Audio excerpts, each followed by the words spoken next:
Hi students, in this lecture we are going to discuss about plastics. See, in the previous class we have discussed what are polymers, what are monomers, and what are the types. So today we are going to discuss about plastics. So they are high molecular weight organic materials that can be molded into any desired shape by the application of heat and pressure in the presence of a catalyst. So originally plastics were discovered and then developed based on the trial and error method. The present time is sometimes referred to as plastic age because of the usage of polymeric materials percolated in the large variety of applications. Yes, nowadays we are from the starting of the day we have started using polymers. So this rapid growth has taken place in only 50 years, last 50 years. So it was a man's desire to develop plastics for engineering applications to replace glass, metal, ceramics, wood, and other materials of construction. So what are the advantages of plastics over the other materials?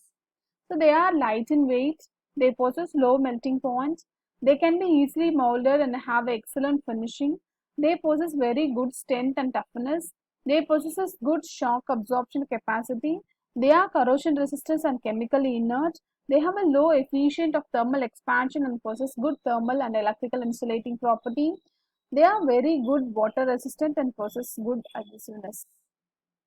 So if it is having advantages, there are some disadvantages also. So what are they?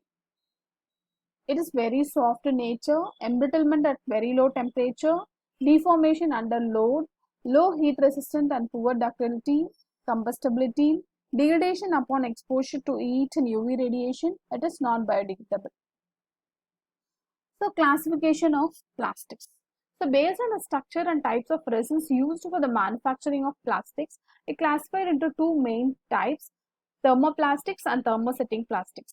A resin is a basic binding material present in the plastics which undergoes polymerization reactions during molding. So thermoplastic resins.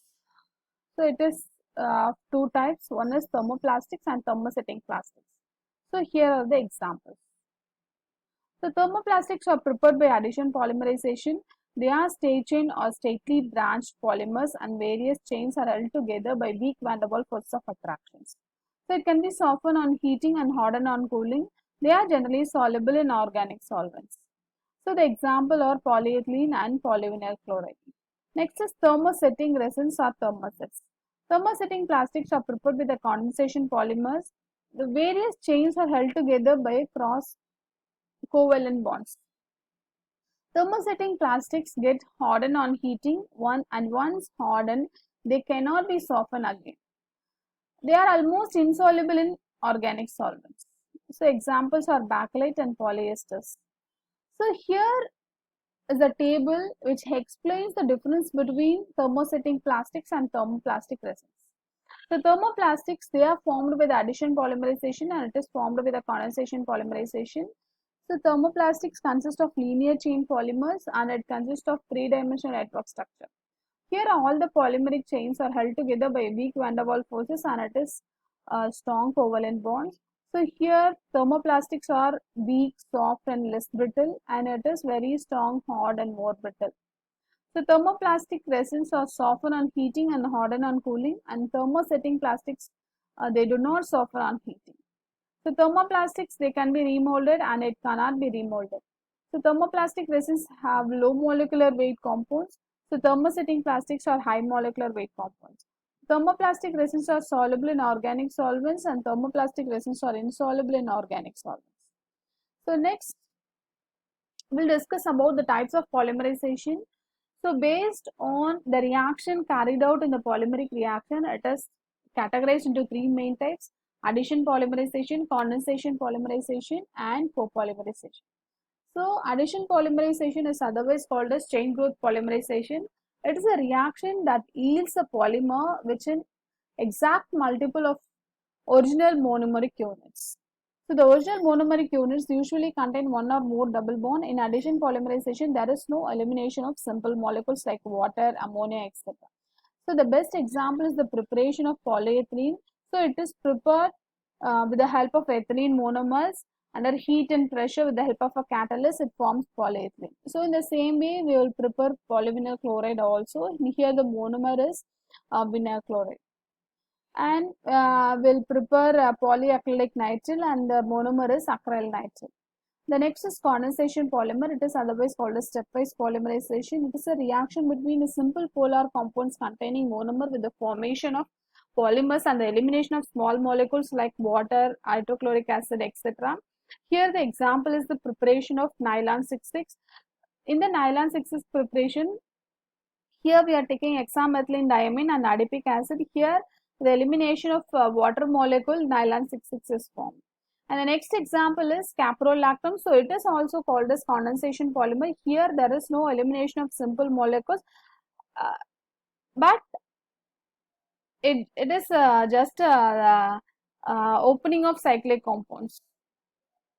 The next type is copolymerization. It is a joint polymerization in which two or more different monomers combine together to form a monomers. The example is the formation of polybutadiene copolystyrene. So next, vinyl chloride and vinyl acetate copolymerize to give polyvinyl chloride, co-vinyl acetate. So here is the difference between addition and condensation polymerization. See here in the addition polymerization, the monomers must have at least one multiple bonds. Here, the monomer have at least two identical or different functional groups. Here in the addition polymerization, monomers add on to give a polymer and no byproduct is formed. Here byproducts are formed. In the addition polymerization, the number of monomeric units decreases steadily throughout the reaction. Here the monomers disappear at the end of the reaction. Here in the addition polymerization, the molecular weight of a polymer is an integral multiple of molecular of weight of a monomer. Here in the condensation polymer, the molecular weight of a polymer need not be an integral but the multiple of monomers. The addition polymerization, high molecular weight polymers are formed, but in the condensation polymer, molecular weight of a polymer rises steadily throughout the reaction. See here the examples for the addition polymerization are polyethylene polyvinyl chloride, but in the condensation polymers, bakelite urea formaldehyde. Addition polymerization, homochain polymers are obtained, but in the condensation polymerization, heterochain polymers are obtained. Next, mechanism of polymerization. Mechanism of addition polymerization can be explained by two methods. One is free radical method and the other one is ionic mechanism. See, in the two mechanisms, there are three main steps are there: initiation, propagation and termination. That we will discuss in the next class.